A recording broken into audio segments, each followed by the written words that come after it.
وزیر صحت پنجاب اور تحریک انصاف کی رہنما ڈاکٹر یاسمین راشد نے کہا ہے کہ اس وقت چانسز ہیں کہ ہم ڈیفالٹ میں چلے جائیں گے، ساری دنیا میں ہماری بدنامی ہو رہی ہے۔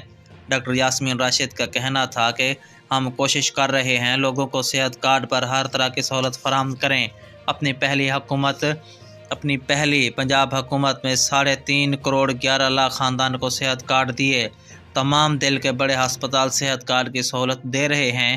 صحت کارڈ کا سب سے زیادہ دکھ مریم نواز کو ہوا، ہر کوشش کر رہے ہیں صحت کارڈ پر اگر کوئی شکایت ہے تو وہ بھی دور کریں۔ وزیر صحت پنجاب نے کہا کہ اسپیشل ایجوکیشن کا بجٹ بڑھا دیا گیا ہے۔ وزیر اعلیٰ پنجاب نے آرڈر کیا ہے، ہم سکول ہیلتھ پروگرام بنائیں گے۔ احساس راشن پروگرام ہم نے شروع کیا تھا، کسی حکومت نے اس زور و شور سے ہسپتال نہیں بنائے تھے، ہم نے 23 ہسپتال کا افتتاح کیا۔ رہنما تحریک انصاف نے وفاقی حکومت پر تنقید کرتے ہوئے کہا، ہم کہتے ہیں الیکشن ہوں، وہ کہتے ہیں الیکشن نہ ہو، آپ الیکشن سے کب تک بھاگیں گے؟ اس وقت چانسز ہیں ہم ڈیفالٹ میں چلے جائیں گے، ساری دنیا میں ہماری بدنامی ہو رہی ہے۔ یاسمین راشد نے حکومت سے مطالبہ کیا کہ پیٹرول کی قیمت کم کی جائے۔ پیٹرول کی